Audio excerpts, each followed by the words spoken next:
Have a seat on your porcelain throne. It's time to talk some shit on the Powell movement.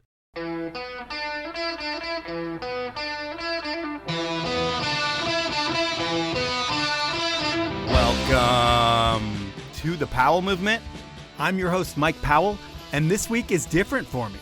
And I'm not talking about me personally. If you want the personal update, my life still sucks and it seems to be getting sadder every day. But I'm trying not to think about that so I can get through this intro. And this week is different because of my guest. Here's the backstory. In April or May, I was hit up by a PR agency and they pitched me on an athlete they wanted me to podcast with. They let me know that his name was Andrew Alexander King, and here's the pitch. Hi, I'm working with Santa Monica-based African-American climber, big wave surfer, and explorer named Andrew Alexander King, who became the first athlete to climb the Himalayas and surf Nazarre in one winter season on December 6, 2022. He was honored as one of the most influential people in the outdoors by Outside Biz Journal last June, featured in Outside Magazine, KTLA, Spectrum News, CBS, CNN, Fox LA, ESPN's Anscape, Muscle and Fitness, Entrepreneur, ... So Andrew has a shit ton of earned media recently. And this pitch also included information on Andrew's Between Worlds project. Here's the pitch on that. Andrew was set out to be the first African-American to climb the world's 14 tallest peaks and volcanoes in the name of bringing attention to any community/organization who are trying to break the glass ceiling. It is important to him to partner with organizations in the U.S. and in the countries he's exploring, using his platform to draw attention to their causes. All of this is awesome stuff for an athlete podcast. But the truly incredible part is his personal backstory is even better. So I was like, hell yeah, let's schedule this one for June. So we picked a date and we're locked in. Unfortunately, the day before our interview, my uncle died and I had to cancel. I asked the PR people to reschedule for the following week. They let me know that Andrew couldn't do anything the next week. He was actually taking off all of July to focus on his nonprofit, training, and his meditation. This was so odd as they reached out to me and we had this thing scheduled for months. Plus, I had put a ton of time into the research and I scheduled this interview to fill some summer content. But who cares? It didn't happen then, but we were finally able to reschedule the interview for August. That's why the podcast is happening now instead of the beginning of summer. That was a long-winded way of getting into why I think this podcast is different. And actually, I'm not even going to elaborate any further into that in the intro. I'm going to let you listen first, and then I'll share why I think this one is different in the outro. Before we get into it, it's movie premiere season, and TGR's Legend Has It and Matchstick Productions' Land of Giants are two premieres that I'm definitely going to see. I highly recommend that you check these out, or whatever movies are coming to your town. It's not only important to the filmmakers, it will get you fired up for winter. And now it's time for a thank you. I need to thank the good folks at diecutstickers.com. Daniel and Jerry always take care of me, and their stickers are the best. And I know this as I've made hundreds of thousands of stickers in my day, and Die Cut Stickers is always professional, on time, and their stickers never come off or fade, and that's a big deal.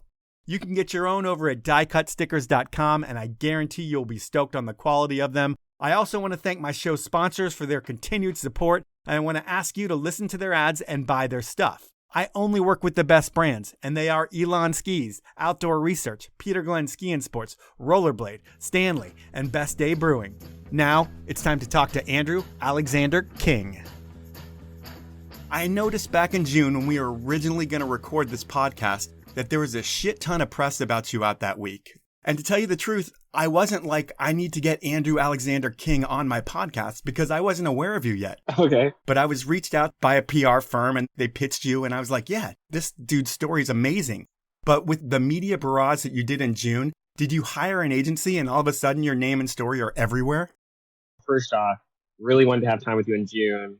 I just was going into meditation. That is my season for that and I really need to meditate. So I apologize and just thank you for being patient. Oh, no problem. So I have a publicist, and, what I've been doing for the past, several years, almost over a decade now, I think more people just know me for what I do, the humanitarian efforts I do, as well as like the athletic performance abilities that I strive for and helping communities along the way and building a space for individuals and as well as those nonprofits that are in those spaces.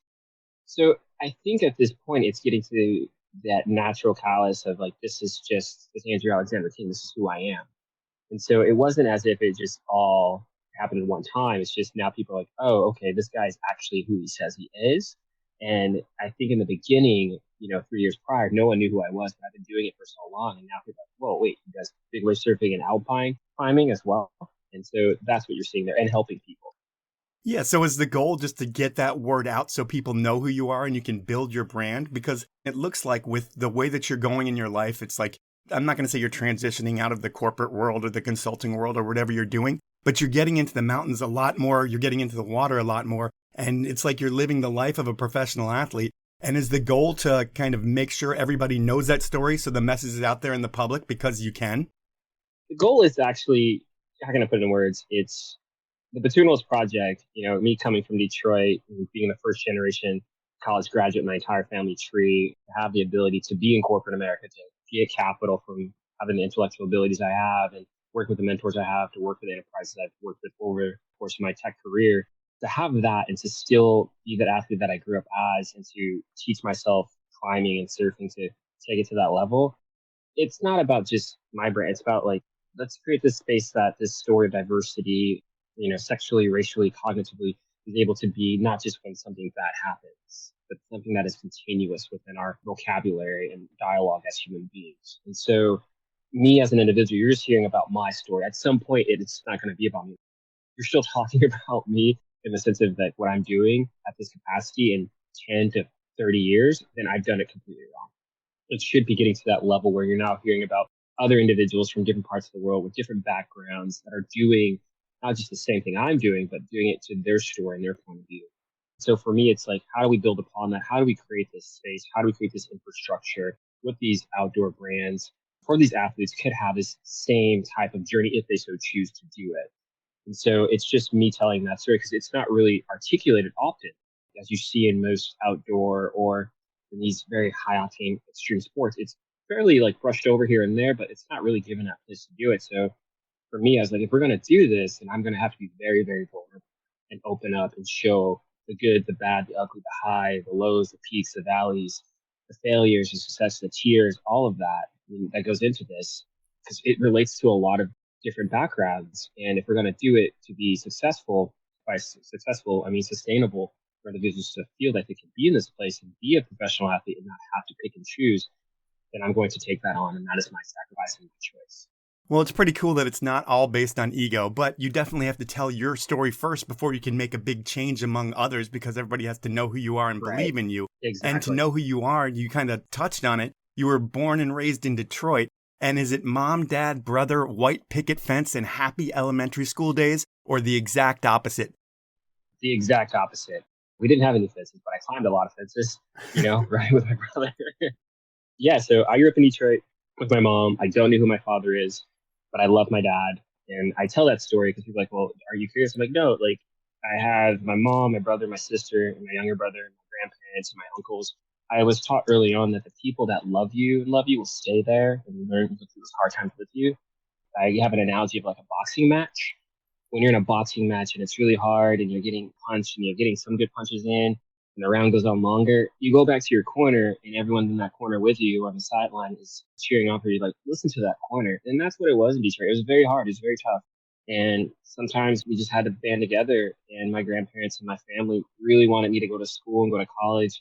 I didn't get into any traditional sports like track and field. And the reason why I got into track and field is because I got to run for free because we had to run for violence and there's gunshots and there's like gang related activities. So we ran a lot, not just for recreation, but sometimes for our lives.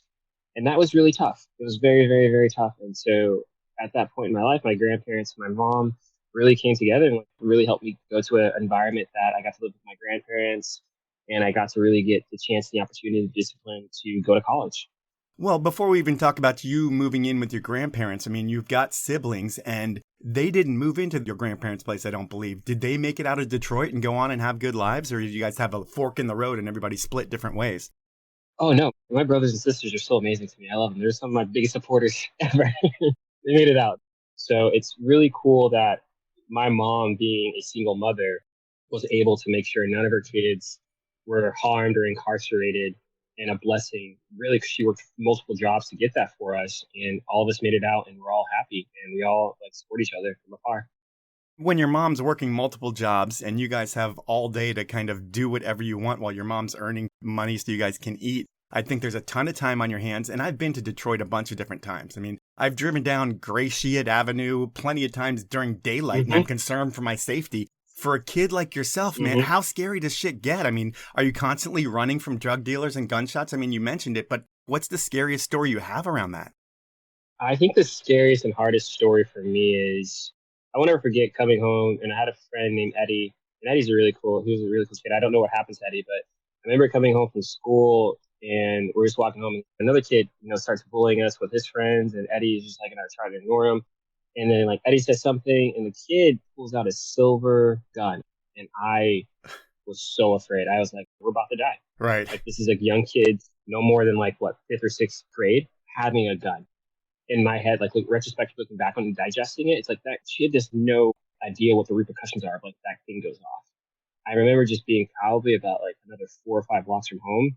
I walked so fast, and I was really concerned because as Eddie went into his side of like, the street and went home, I was concerned that they're going to like harm Eddie. Fortunately, that didn't happen. But unfortunately, there was other incidents that followed through that. Like one of my best friends died in a drive-by shooting because they were aiming for her father. And so she was in the car and she passed away. So I went to school, the following day, and like her name's Shanika King. And I cried so hard because like that was my best friend. And, she had like the coolest shoes. I'm starting tearing up and thinking about this. So it's like she had the coolest shoes, and like she was just like, always so sweet and nice. And like it was just, you never knew, man. Like you walk into school, you're in like the 5th grade or elementary, and like you got metal detectors, dude. And like I didn't experience what life was like on the other side until like, I actually got to go live with my grandparents. And my family really wanted us to have a better life than what they didn't get. And so those are the scary stories I think about. I mean, I went back to my house recently. None of my family lives there. We moved out decades ago from there, and it's still an unsafe place. The school I grew up in is run down, has burnt down houses next to it. It's demolished. The project's still there. There's still a drug dealer house right up like 2 blocks down from it. And to answer your question about earlier about being unsafe, I couldn't even go back to that street and take photos or video of my house because people would come up and be like, are you the cops or police? Because that's a trap house. It's a drug house. That's crazy, man. Yeah, so like it shows you that like the more things change, the more things stay the same. I got very lucky, man. I got very, very lucky. And I think that's why it goes back to your question about why do I do the way I do? Because not every kid can hear or see themselves. And if a kid that is in that position can just see them like, hey, you can get here, it's going to be hard. It's going to be tough. You're going to have to band together. You're going to have some ups and downs and vulnerability. If I can just relay that back and say like it's possible, but it's going to be challenging, then I hope one person gets out. So it's a totally challenging upbringing while you're in Detroit. Did you at least have the Fab Five and the Bad Boys to take away some of the pain of that childhood? I am a Michigan fan, so I'm just going to tell you right now, I am a University of Michigan fan. I did not get into the University of Michigan. I'm very bummed. I would say growing up and watching the UMich is that they were original. Actually, took it even a step further. The Detroit Pistons. I'm talking Isaiah Thomas. Yeah, the Bad Boys. Yeah, like those guys. They were like original. Like when you go into like Joe's Arena and like Caesar Palace, that is no joke. Dennis Rodman was on that team way before being on the Bulls. That team is exactly what Detroit represented. And not just like the Pistons, you're talking about like the Red Wings too. The Detroit Red Wings, Steve Yzerman and like how they played. Or you even had like the great Barry Sanders and going to Ford Field. That was the style of what we were used to. You grew up where like it's a small market, but it's a very gritty market. And if you know how Detroit came to be, it's the auto capital of the United States at a time, and it just slowly deteriorated as different markets expanded outwards. But your situation is a little different because of your grandparents. So your grandfather is an Army Master Sergeant, and he adopts you, and he takes you down to Georgia, or you guys move to Georgia. Is that tough for you being the new kid in a new town? I mean, eventually you get used to it, but your first time moving somewhere else, was that a tough move? Yeah, it is, because I only knew one white person, or no, sorry, 3 white people, really. Yeah. By white, I mean like just full on white. And that was my teacher, Miss Wilson, and then one of my peers in the school. And my family's mixed, but I didn't really experience that level of integration like that, where I walked to a school and it was more predominantly white. And I was like maybe one of a handful or maybe a dozen African Americans in the school. And so it was a very big culture shock. Being a new kid was fairly tough, especially in the South. It was very interesting. But I had my grandparents, and they were just very sweet. and like discipline and take care of me. And like they really understood like reading and education and really made sure I was really disciplined in what I need to do. But it was hard. I read a story that there was some racism that you experienced right away in school and you react to it and get in trouble. What's the story behind that? Well, the issue there, it wasn't an issue. It was one of my, I thought, individual friends one day was being very tough with his friends. And it goes kind of back to like the Eddie scenario we had a few years prior. The individual just calls me the N-word. And I have never been called that before, but it was in a tone that was like, yeah, this is just my N-word friend. And I was just like, why are you saying this? Yeah. Like, why are you trying to be cool in front of these people? You've been over to my house. Like, I've been over to your house. I know your family. And then it's like, he's with his friends, you know, they have certain flags on and they're just like egging him on. And he's like, yeah, he's the N-word. And I was like, just don't call me that. And I end up just knocking him out cold. And it was kind of interesting because in that sense, I got in trouble. The individual didn't get in trouble. And I remember my grandfather came up to me and he just, you know, sits me down and says like, hey, that's not how we can handle things. That's not how you deal with your anger. I know it's hard and I know it's going to be frustrating. And I love him so much because he really taught me in that moment is like, people are going to say a lot of things about you. People are going to call you names, but you can't just retaliate in violence. And I just knew that I had to defend myself in my family's name. And I reacted in a way that was immature as a young adolescent that I am, and I didn't know any better. But reflecting back on it, I should have just walked away from it. And, you know, I got harassed by other people in the community after that a lot. It was actually a very safety concern after that because people just started bullying me even more. And so it got really intense. Is that why your grandfather uproots life and transfers to a base in Germany? Yeah, at that point, we moved around a lot. And so it was more of like he was always stationed in different places. So from there, we were like, Hawaii was a big place we got stationed in. And then I got, after that, like being in Hawaii, I got put into a school in like, you know, Europe. And that was a big case for me is like, he wanted me to make sure that I was safe and in a place that was giving me that culture that I needed. And that wasn't something that was very easy, you know, at first. Like, I didn't understand any of the languages. I was so frustrated as I was like loving my life and like hanging out with my friends and like being with them. I didn't understand it at first, but looking back on it, it was the best decision him and my grandmother decided because without it, I wouldn't be the person I am today.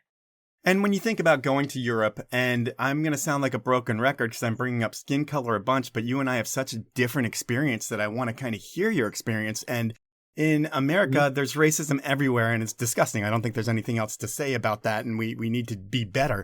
But in Europe, I don't know what the situation's like over there. Is it a similar feeling being an African American over there in Europe? Or is racism not much of a thing there and it's more an American thing?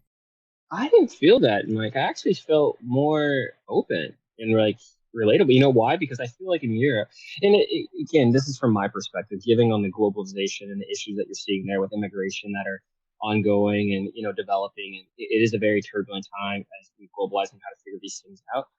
I didn't feel that so much. I think because you're forced to be integrated. And so my friends were Turkish. Some friends were like from Iran. Some of my friends were from Senegal, or like Somalia. Some of my friends were from Brussels or England, French, Spain, German, of course. So I didn't really feel as scared. It was just you were navigating through this culturally, and it wasn't as pronounced and direct in my face as it was in America. And I still deal with that today. And I can give you so many stories in present day. But as I travel back over to Europe to like, you know, be at Nazarre and train or like ski in the Alps as well, it's not as pronounced and direct. And as you put in that adjective, deprecating to that individual. As I was growing up there, I got to really see and explore so much and feel as if I could be a human. I think that was the start of, this is exploring different countries. Like I'll go on a track meet to Brussels, or I'll go to track meet to Italy, or football game to Italy, or I'll be in Spain for Model United Nations, or the Netherlands for Model United Nations. So it wasn't as if I was like enduring that. I didn't even think about it too much there, to be honest. And I knew in my heart that's why my grandparents did the way they did it. It has to be a totally different experience from being on the streets of Detroit to the castles of Europe. I mean, just such a different move for you, and you've experienced so much different stuff in your life. One move that we're going to spend a good deal of time talking about is the move to Hawaii, because instead of being landlocked, you're now entering the world of water, the islands of Hawaii. Have you had any experience in or around the water before? No, my friend, no. No, I think the crazy part about Hawaii was I didn't understand. I didn't even know where it was on the map, mostly, to be honest, at that point. And this is where the racism and being a human being clicks for me. And when I tell people, it feels more like home. That was the first place in my life that I felt that I was like home, like mind, body, soul, up and down home. And for me, that was one of the best places I still think of because it gave me the ability to like teach myself how to swim. I want to go surf and, working at Sears or working on a golf course where I crashed a golf cart, which bless their heart for letting me see working there. But it was the first time I actually experienced water outside of a pool.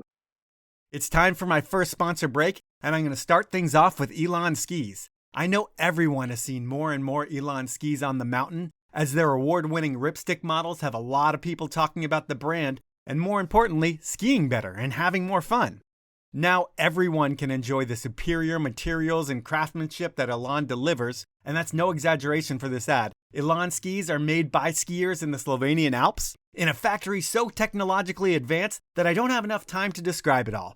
And the materials themselves? Well, Elan makes yachts, which means they only use the best of the best materials. So now everyone can have the best of the best. Because while everyone skiing has been moving forward with ripstick models over the past few years, those who've wanted to land switch now have a couple insanely light and lively twin-tip options for the Park and the POW, with the soon-to-be award-winning Playmaker 91 and 101 models. To find out about all things Elan, especially those new Playmaker 91 and 101 models, head on over to elanskis.com. Next up is Seattle's own Outdoor Research. They've been supporting the podcast for almost 5 seasons, but you know what? I've been wearing their gear long before they bought ads because they make hands down the warmest, most waterproof gear I've ever purchased. There's something to be said for going out into the elements knowing you're going to be drier and warmer than everyone else because you're rocking gear made with the best materials that were tested in the brutal elements of the Pacific Northwest. I mean, for decades, OR has been the one-stop shop for mountaineers climbing 7,000-meter peaks because those life or death situations should always be outfitted with the best gear. But that's only a small part of what they do. Over the past few seasons, OR designers have been working with OR ambassadors like backcountry skier Mark Abma, world champion Troy Podmilsack, X Games gold medalist Zoe Atkin, and snowboarder Neil Provo to create baggier fits and styles that turn heads and have people saying, wow, that's an Outdoor Research jacket? This season, I'll be rocking the freeride fit of the Snow Crew Anorak, and on the colder days, you'll find me on the lightly insulated Tungsten 2. I'm dialed in for the season with outerwear. Now it's your turn. To find out all the latest and greatest, head on over to outdoorresearch.com to see the new website with all the new gear on it. Closing things out is the place where I want you to buy all of your ski and snowboard gear from Peter Glenn Ski and Sports. Why support Peter Glenn Ski and Sports? Well, first and foremost, they're the little guy who's been getting people on snow for over 65 years. They're not trying to take over an industry by making a ton of branded products that compete with established brands. They aren't trying to get you to stay at their hotels or go on one of their vacations. Peter Glenn is all about having all the brands, all the products, and all the deals both in-store and online. It's not about algorithms or AI. Peter Glenn is about having the most knowledgeable staff that understands what you need to make sure you have the most fun possible wherever you're going. And they've been doing that since 1958. So if you ski, snowboard, inline skate, wakeboard, water ski, or if you need outerwear for your adventure, Peter Glenn Ski and Sports is your one-stop shop, and they offer free shipping on orders of over $50, a hassle-free return policy, and they'll price match reputable dealers. So please support this podcast and buy all your stuff over at peterglenn.com. Those are my sponsors. Now let's jump back into the podcast.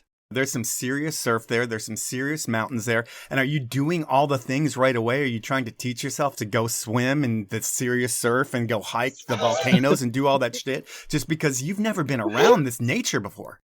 No, man, you asked some great questions. I love it. The answer is I was just very naive and ignorance is bliss. Let's just put it that way in a short sentence. I will not forget my grandmother was like, what are you doing? I was like, oh, I'm going to go up to the North Shore and just try to surf a little bit. She's like, what? I was like, yeah. She's like, what are you going to do? I was like, oh, I love sunsets. It's really nice. She's like, what? I'm like, I still have this board, actually. I buy this board. I go up there. I get destroyed. I have no business being there. I have no business. And this is where it goes back to it. I never experienced someone of a color defend their island and territory in their lineup until I saw it in Hawaii. And I think honestly, that's where it's like, oh, they're not fighting just to fight. They're fighting to like show their pride for what they're protecting here, which is their island and their people and their culture. And it clicked into my head when, my grandfather was giving me that advice of what happened, as you talked about, was when you get into those incidents like that, you're not just doing it to be tough. You're doing it because it's defending what you actually hold value. And so the lineup, the pecking order, all of that, I just would sit there and study it and like see all these like very like amazing surfers. And I knew at that point, I was like, you're going to have to train and like work your way up to it. So I remember just like jumping into the pool, like teaching myself how to swim laps, going to Aomoana bowls, eating crap there, getting out of the water from a tiger shark, being scared. It was a start. And then as far as like going up Diamond Head and running up there and then like going to other islands to like hike and like meditate, that is where I started to feel like this is where I belong. Like what I'm doing makes a lot of sense. You know what's interesting is you mentioned that it was like the one place that you first felt like you were home. And I've been to Hawaii a few times as well. And the localism is definitely real there. I mean, I haven't been in the lineup, so I don't feel it there. But I've been at a bar with like 6 other white dudes who probably were being a little too loud just because that's how we were being. Not trying to be rude or anything, but we were definitely like the howly guy there at that point. And you could see us being looked at by a lot of the Hawaiians, the local Hawaiians, pretty much looking like they wanted to kick our ass. And we were trying to be as polite and respectful as we possibly could, but they definitely didn't want us there. They definitely let us know. And it was the first time I've experienced racism in my life. I mean, I have like this white privilege where everywhere I go, it seems like people are white. So it's always been normal for me to experience that. But when I went to Hawaii, it was the first time I experienced being the outside, just experience. I felt like it was racism and it was totally weird to me. But it's interesting to me for you when you got to Hawaii, it was like you felt like you were home, which is like a totally different experience, but awesome. Yeah. And I think it's because at that point, it goes back to what you said earlier, and I love how you're flowing with these questions and the trajectory of this conversation, because it goes back to, if you're in Europe or you're in Detroit or you're in the South, you're now in a place where you're seeing that this is the Hawaiians' home. Like you have the Rothmans, you have Billy Kemper now, who's always been there, or, the Ho family. Those individuals are true Hawaiians. And when you look at it, I relate to how you have people just come over, take what's yours, and then try to suppress you down, per se. And when you look at that, you're kind of like, oh, this is very different than on the mainland. It's a part of the United States, but it's still their home, and this is still their pride, and they take care of it. And that was the first time you didn't see it in reverse, where in Detroit, per se, you're kind of looking at individuals that are like, you know what, you stay on your side of the place, we'll stay on our side. Like, we're better over here because we're in West Bloomfield, but you're going to stay down in the west side of Detroit.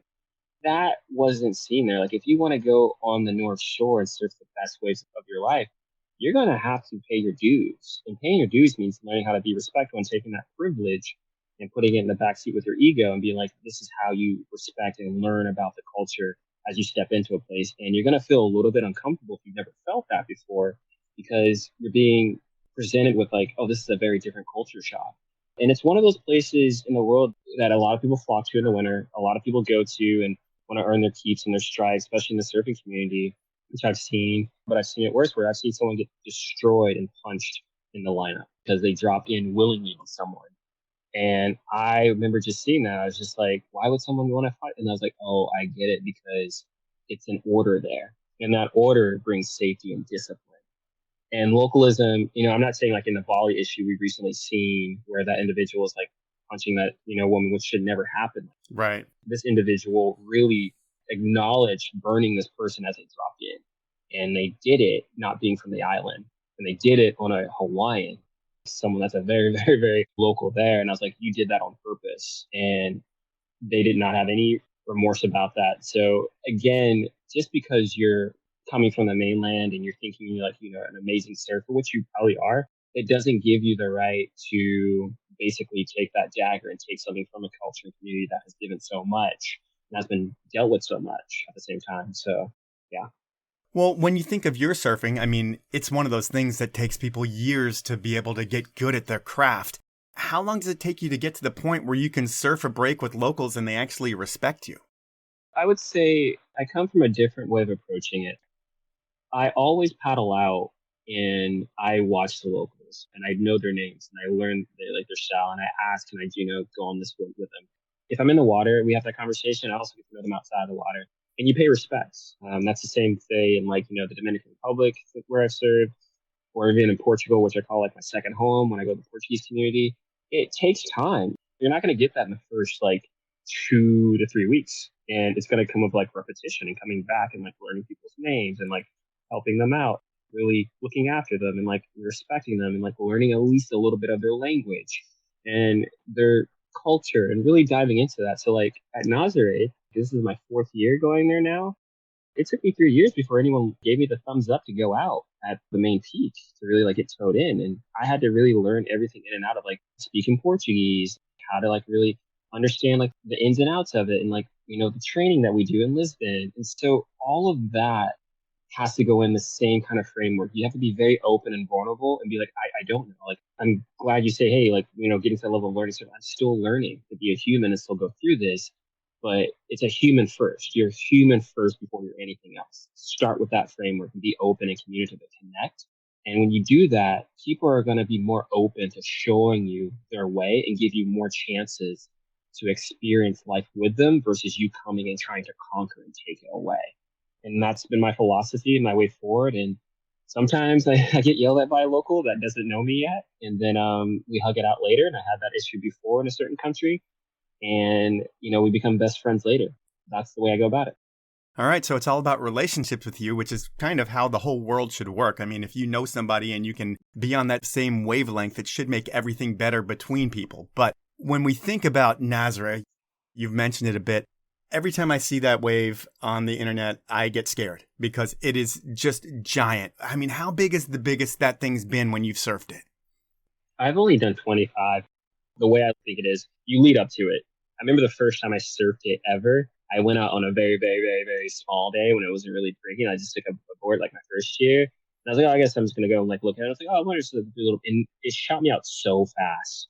It shot me, and it was probably a 4 to 5 foot day there, really tiny. And it shot me out so fast. And I was oh, okay, that's just a small little beach break. Then fast forward 3 years later, I'm getting towed out there. And I won't forget the first time I let go of that rope.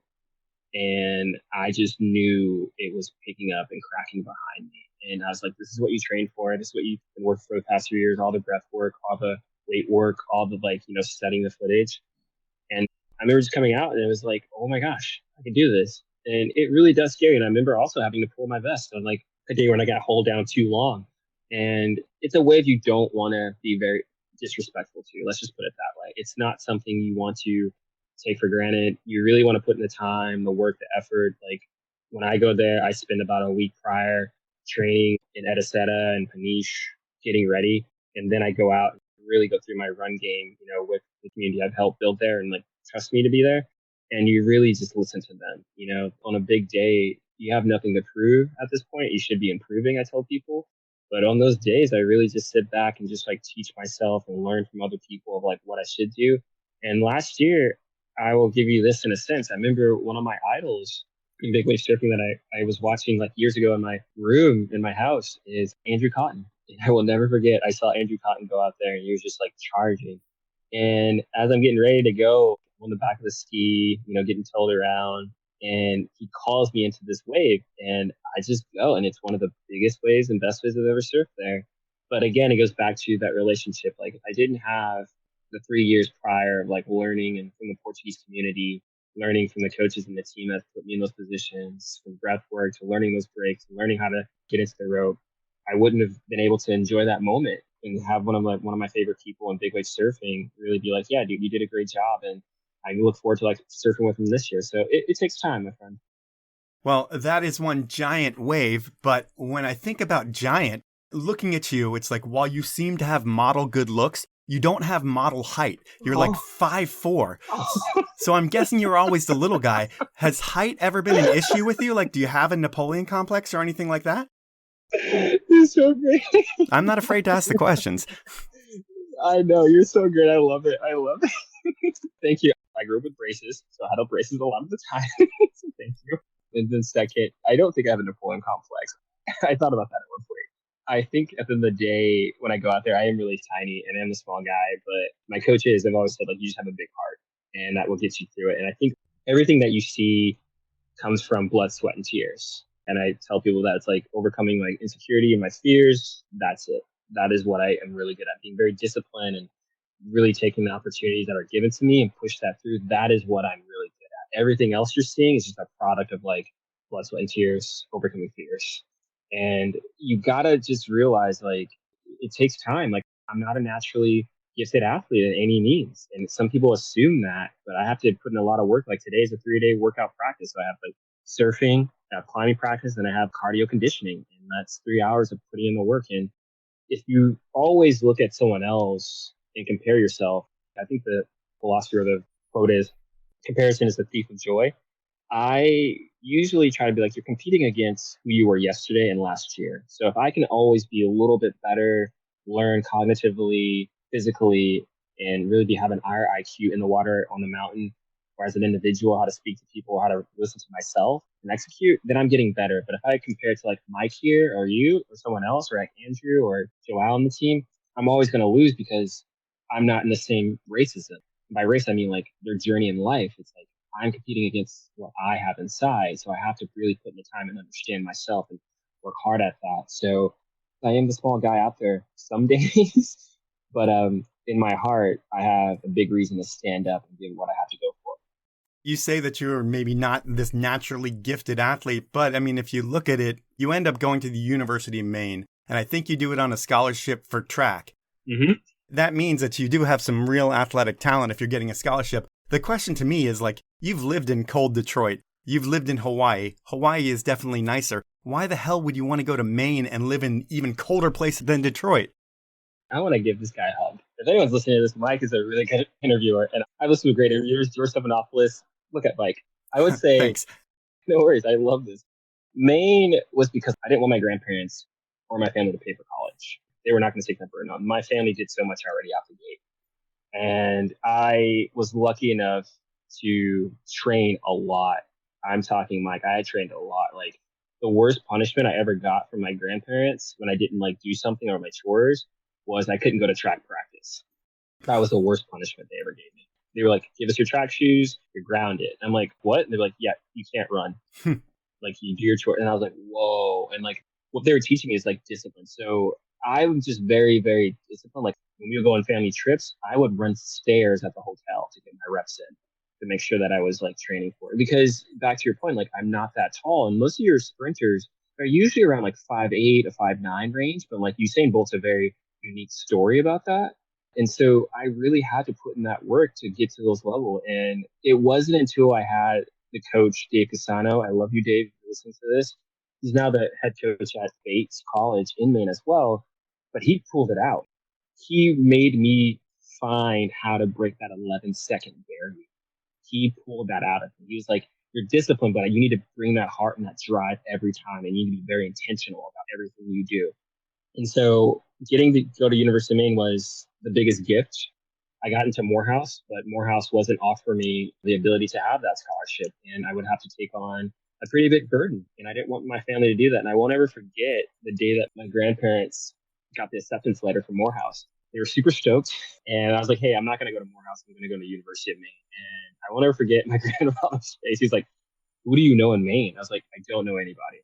He's like, Morehouse is, we got Martin Luther King, one of the most historical Black HBCUs there is. Yeah. You want to go to it? And I was like, yeah, I would love to go to it. But I also made a promise to you all that you're not taking on that burden and you will be taking on that burden. I'm glad I went there. I had some of the best friends and I still have some of the best friends, and Mainers are great people. I would say this, Maine is the only place besides some islands in Hawaii and villages in Hawaii that I've been to that you don't lock your door when you leave your house. And I thought that was really weird. People are like, oh, I just don't lock my door or my car. I'm like, wait, you don't lock your car? Like, no, we know everyone in like the neighborhood. I was like, what? It was the weirdest thing. And a lot of flannel. Yeah, I can imagine. And one thing we haven't talked about is drinking. And I like to bring up drinking around the college time because that's when a lot of the drinking happens. You've been sober for over a decade, which is a huge congrats, or deserves a huge congrats. But drinking was a big issue for you. And how bad did it get? It got so bad that I will probably not be here talking to you. It almost ended my entire life. I think I would not be sitting here on this call with you. None of this would be happening. Is this all happening during college? Is it happening before college, after college? What's the run like? And were you drinking all day long?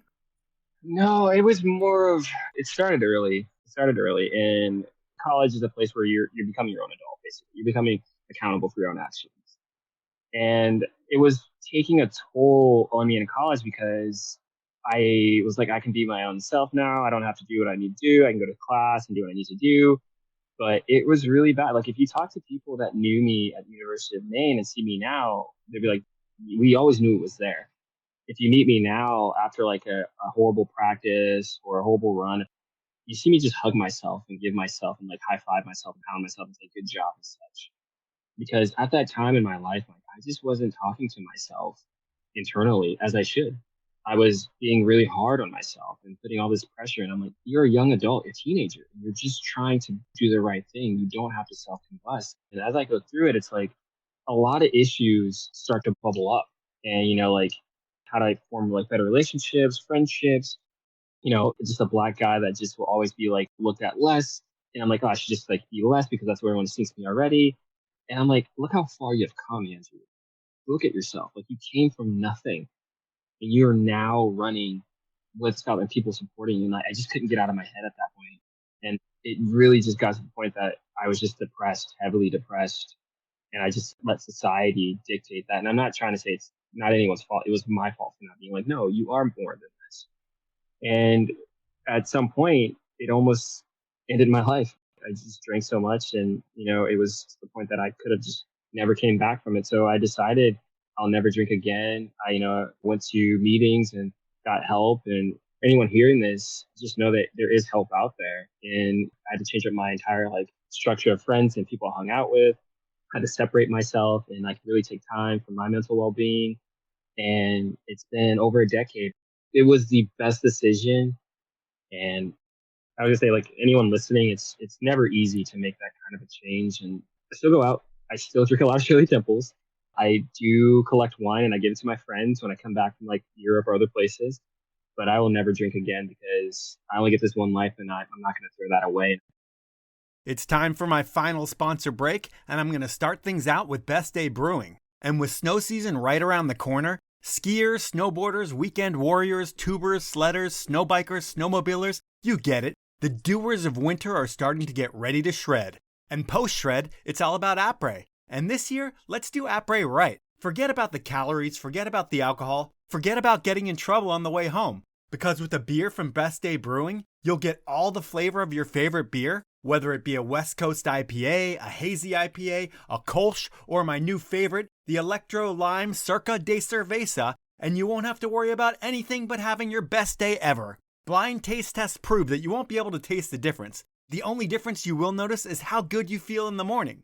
And you'll remember what you did last night, which is almost as refreshing as a best day.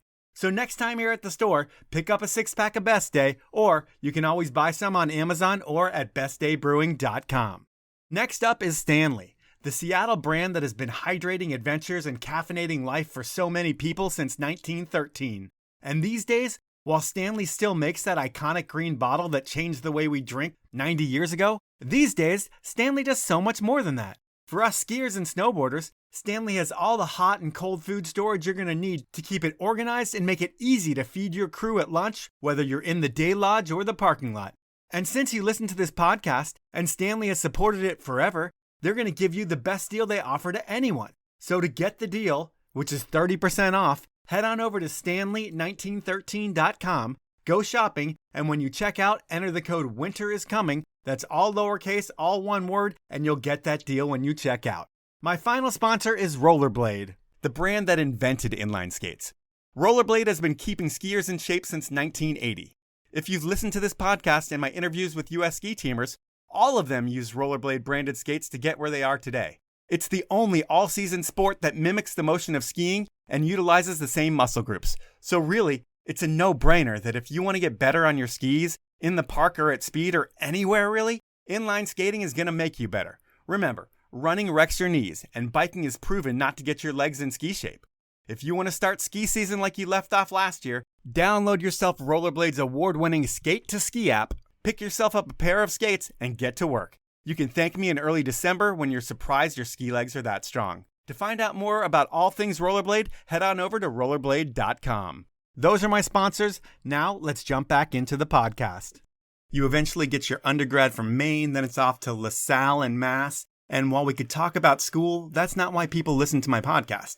You eventually enter the corporate world, which could be its own podcast in itself. I think you worked for Lego, Live Nation, or Ticketmaster, or some ticket place. The Patriots, which is football season. That's pretty awesome. And while that's all pretty cool, I'm going to assume that while you're doing all this stuff, you're weekending in the mountains of New England and starting to climb. And when you look at the landscape of the climbing world, I'm guessing it's not the most diverse place in the world.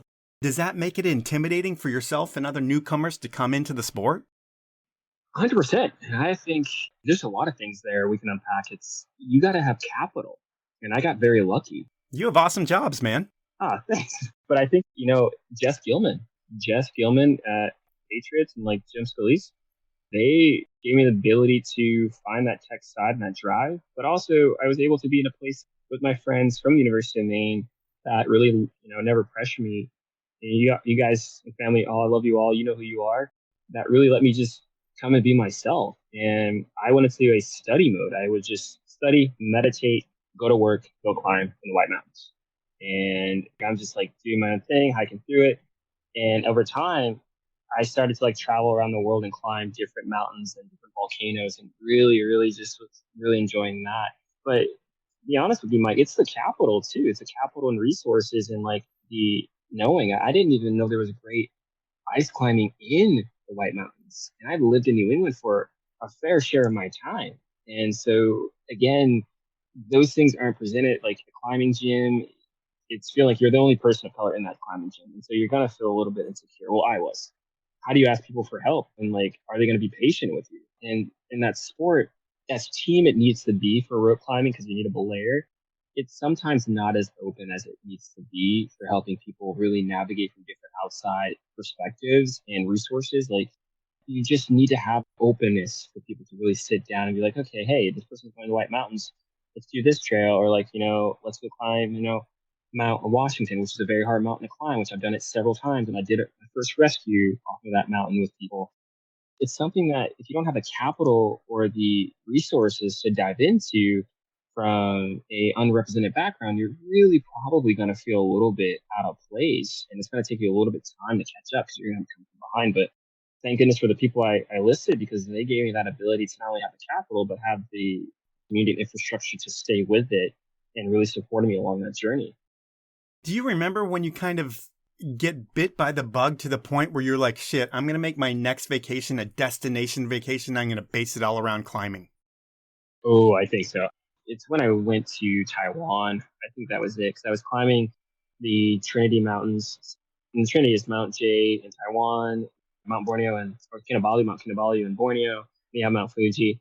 When I was getting to Taiwan, I knew that I wanted to help other people and give back. And it's because that was it. I was like, I love climbing.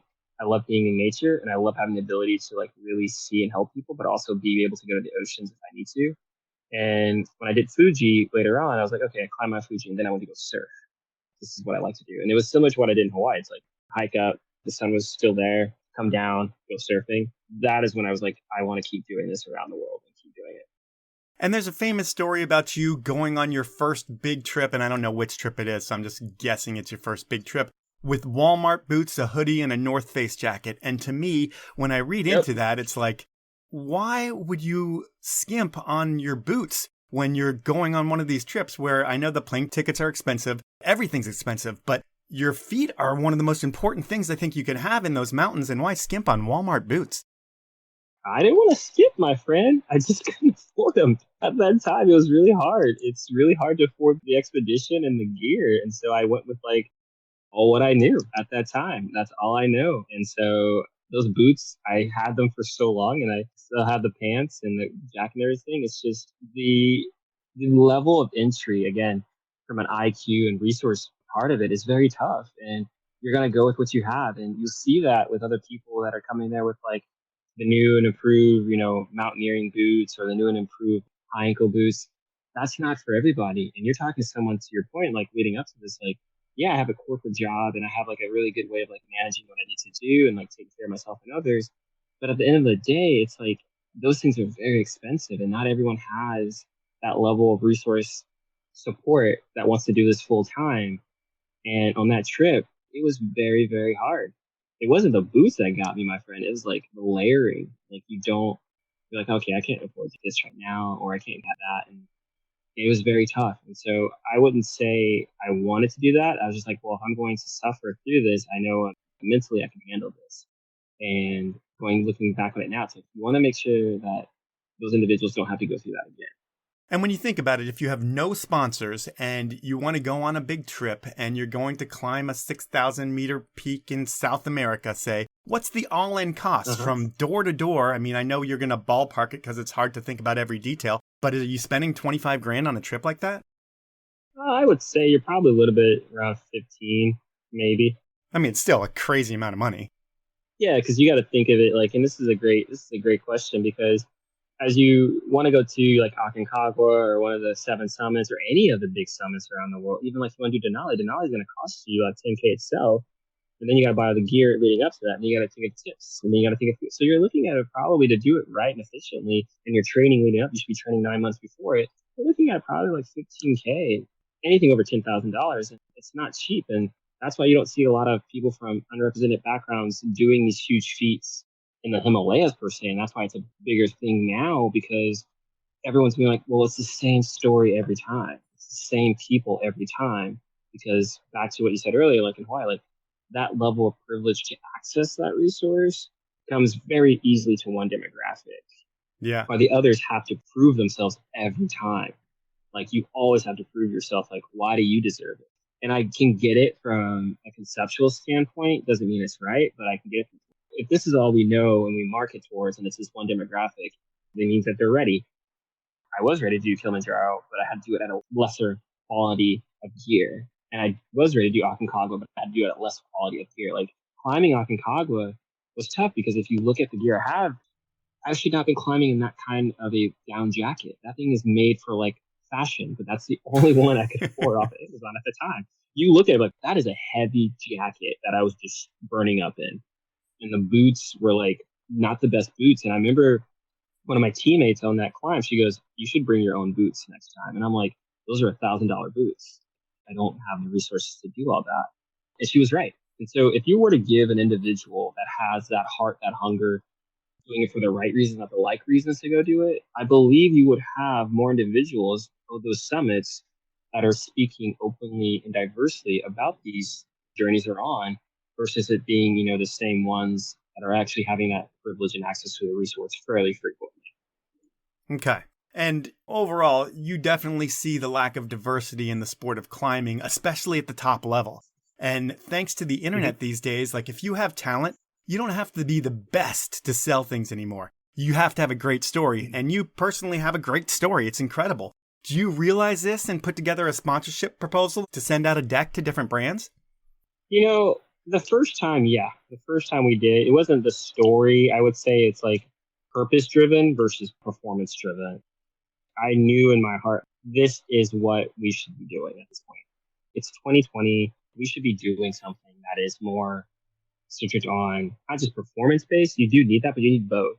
To be honest, I don't want a free solo LCAP. I really don't. I have no desire.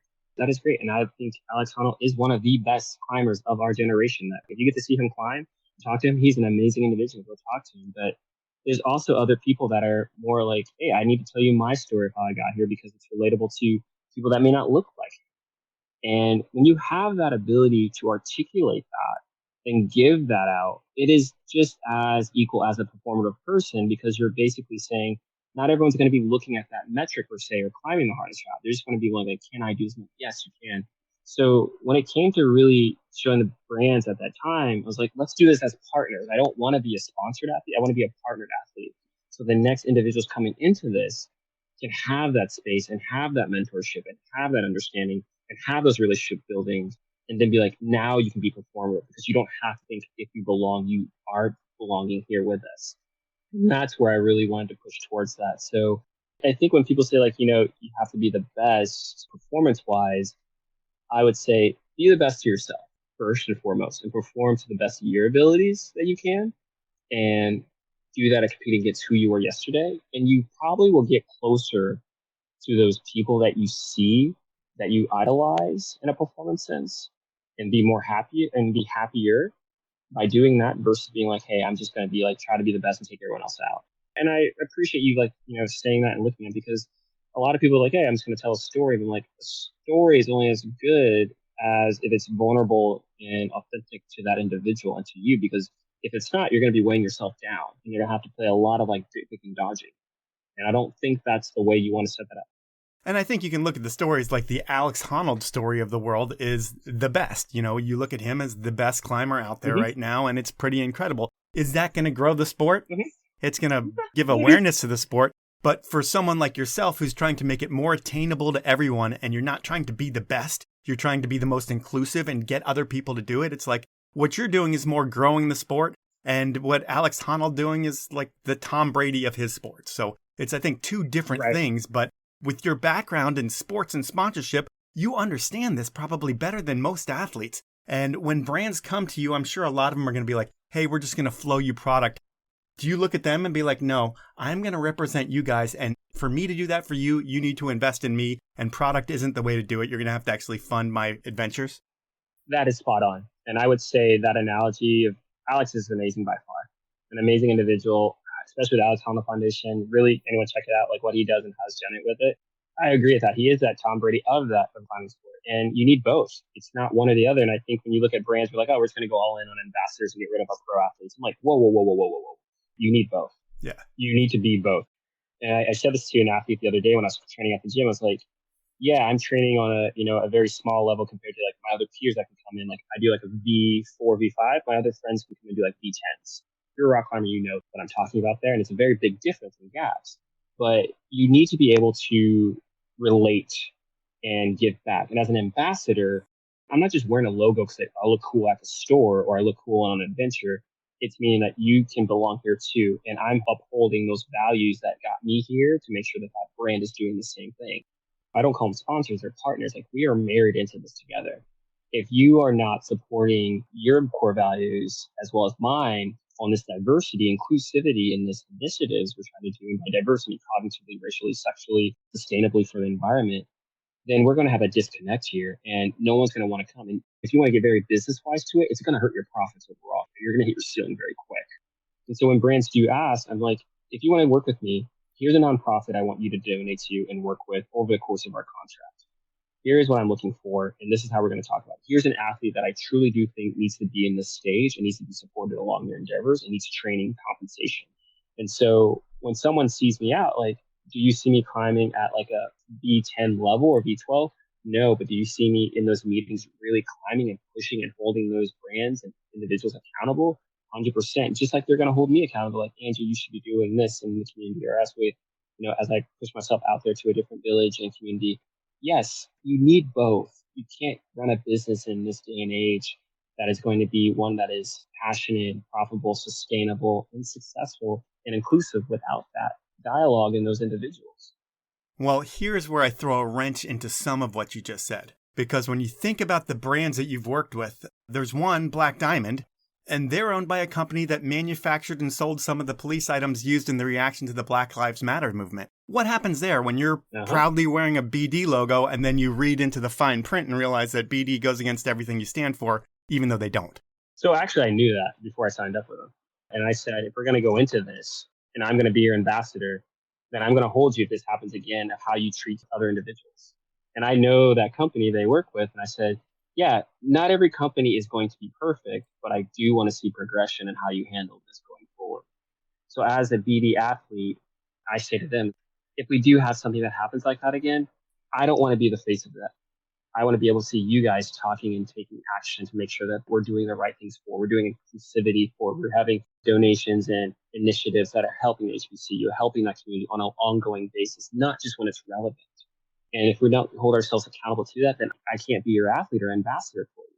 Because at the end of the day, you're holding me as someone that's a shield, and that's not what I want to be as. I don't want to be a tokenized athlete. I want to be someone that's able to be like, I'm going to hold you accountable just as much as you're holding me.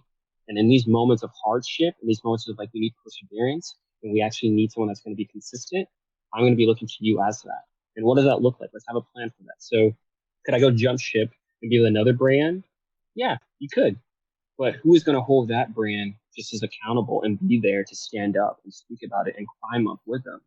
And that's what I ask athletes about. It's like, you could all go to one, but you have to think about this is going to take a collective group effort across the board. And if everyone is sitting at one brand or one partnership, then who is going to hold the other part of that ship or that journey if possible when we all get there together?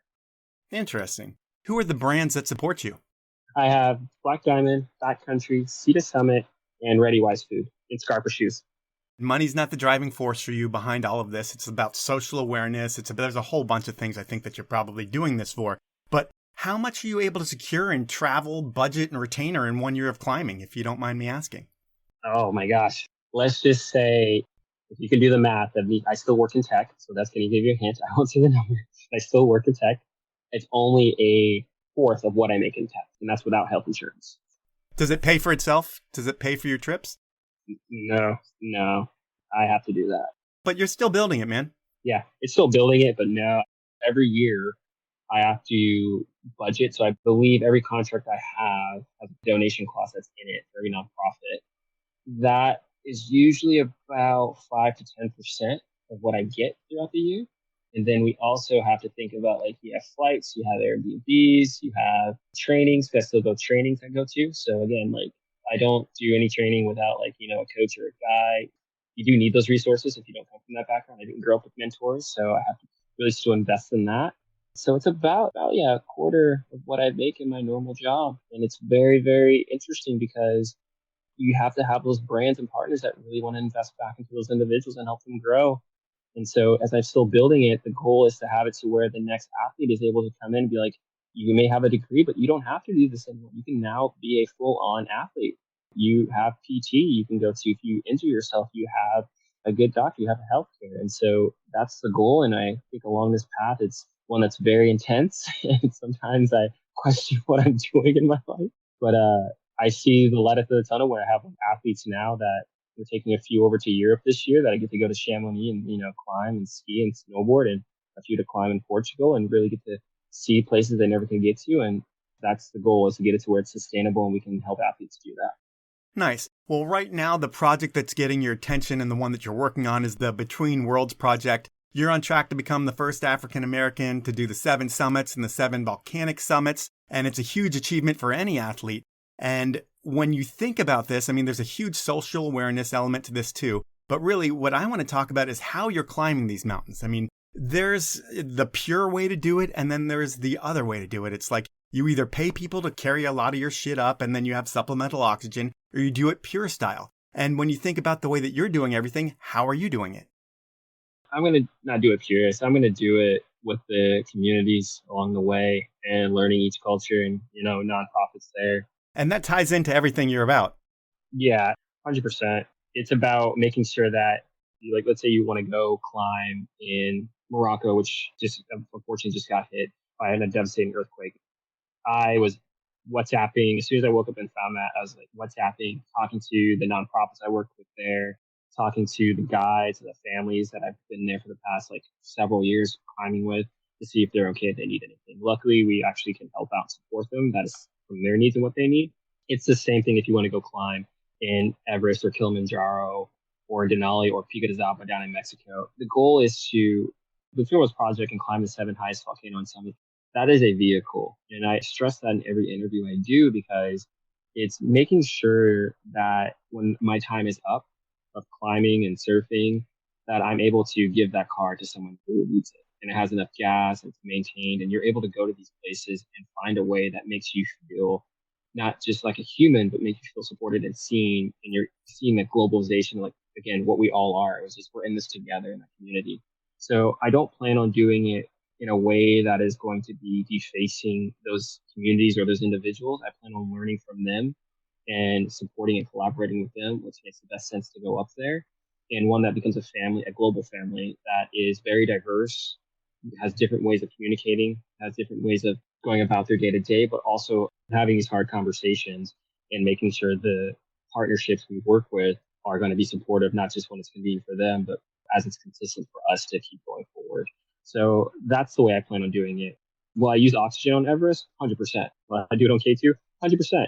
And I think at the end of the day, it's doing it in a sustainable way that the next generation in that community can keep fostering change and cultivation in incremental ways that helps them, stay human.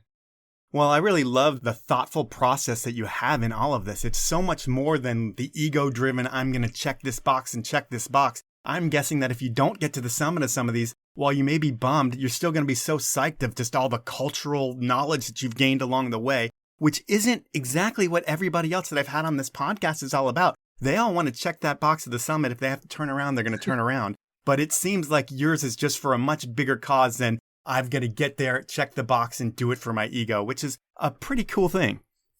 Thanks, Mike. I don't think of it like that. I do have an ego. Like, we're all human. I do have one. It keeps me safe. It's a fire. Your ego is like a fire. And if you're throwing gasoline in that fire and burning everyone around you, then you're not really building a warm community.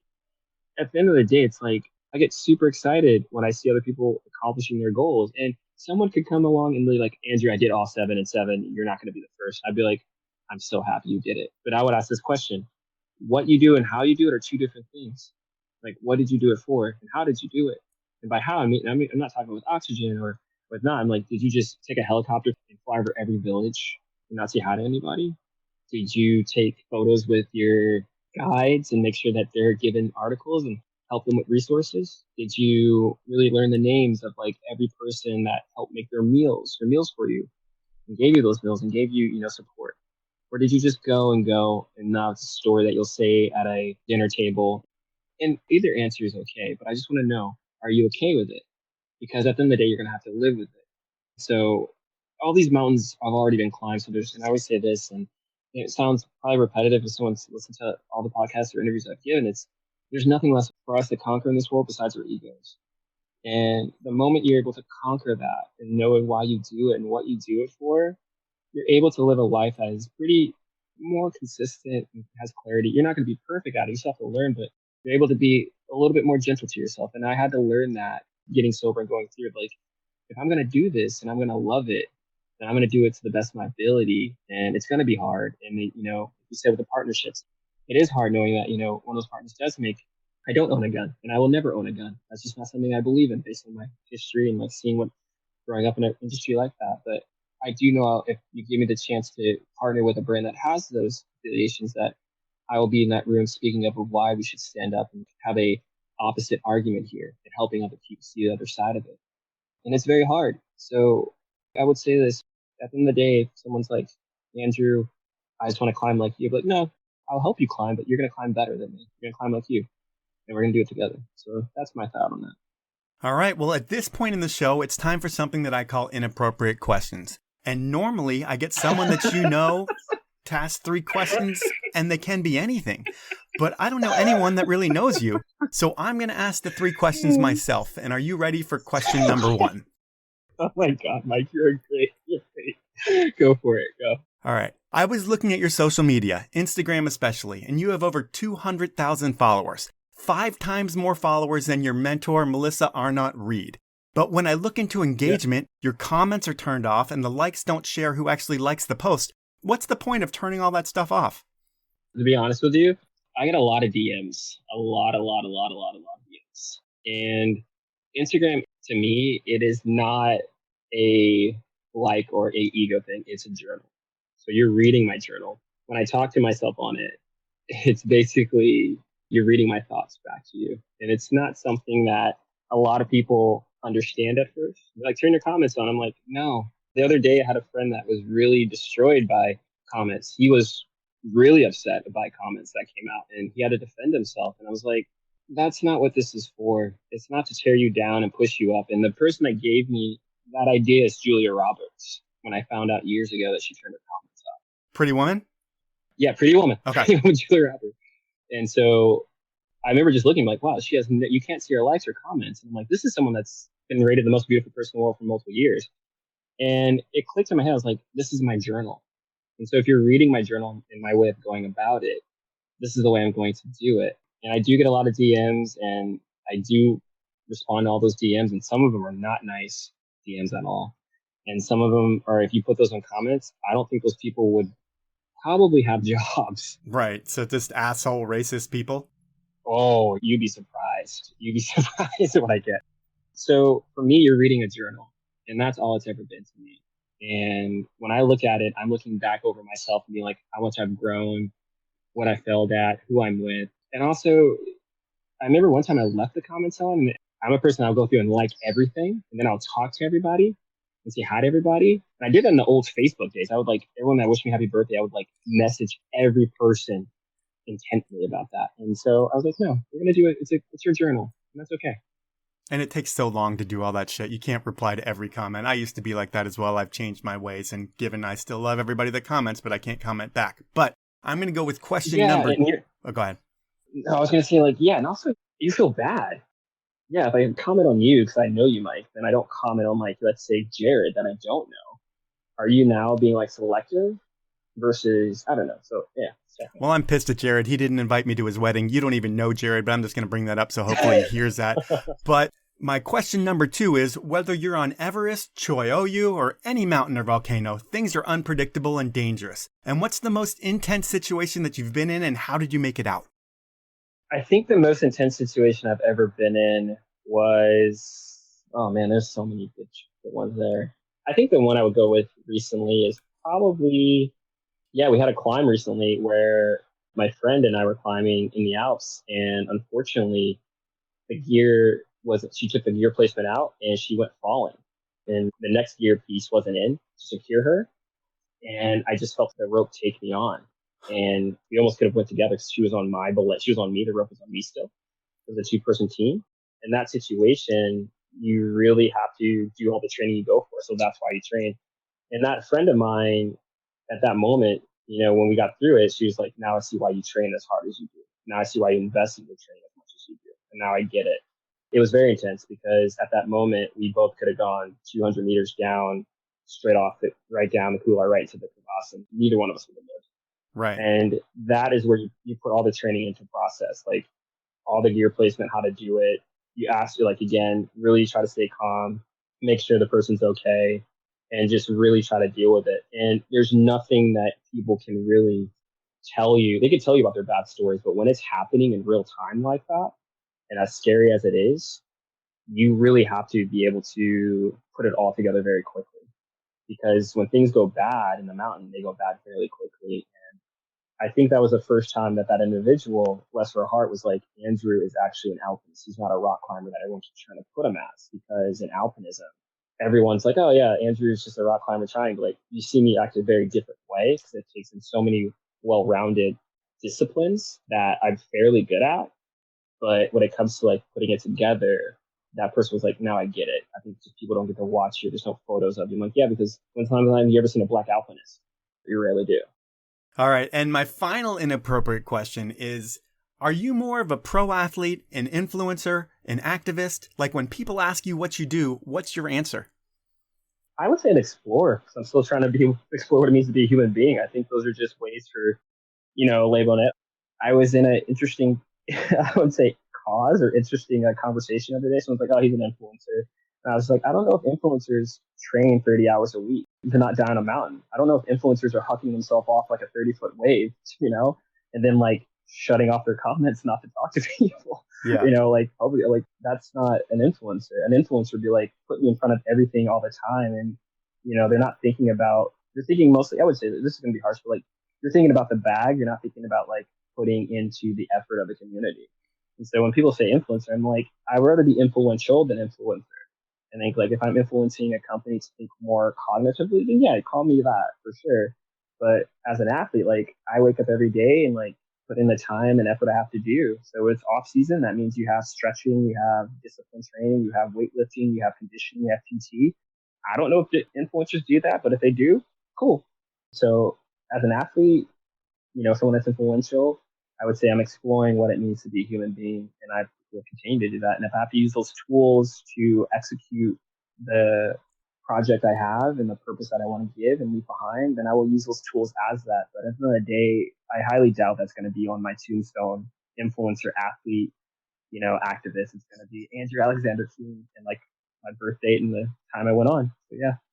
All right, fair enough. That is Inappropriate Questions, and that's our podcast. And your story is an interesting one. I mean, I do a ton of research for these podcasts, and with you, it's like your life was almost a mystery to me until you went on your media tour, and then I was able to find out all these things about you. But in putting this interview together, it was kind of like I wanted to pick around all those things to kind of get the stories that actually make you the person that you are and how you tick. And I think I was able to pull a little bit of that out, not just the story about your project that you're doing, because I should be able to remember the name of it off the top of my head, and I'm not, because I just wanted to find out more about Andrew Alexander King. And really, you care more about people than most people that I have on this podcast, it seems like. Most people care about athletic achievements and making themselves a better athlete, but you're looking to make the world a better place through your athletic achievements, and there's something to be said about that. So I thank you for sharing your story and your time with me.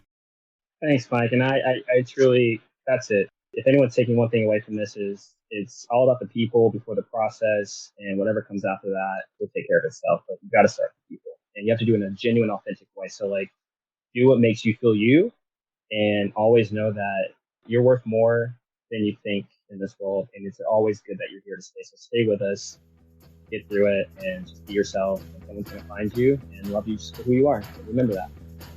So that was time with Andrew Alexander King, and like I said in the intro, that was a different podcast, but I didn't explain why. I'll do that now. So this podcast is about pro athletes, the people behind the scenes who make things happen, and random other people who tie into things.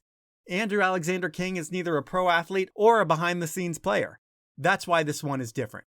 In Andrew's own words, he's not a naturally gifted athlete. So that makes me want to think of him as an influencer. But Andrew considers himself above that because he trains 30 hours a week. So when I think to myself, what or who is Andrew Alexander King, I feel like he's more of a social activist than anything.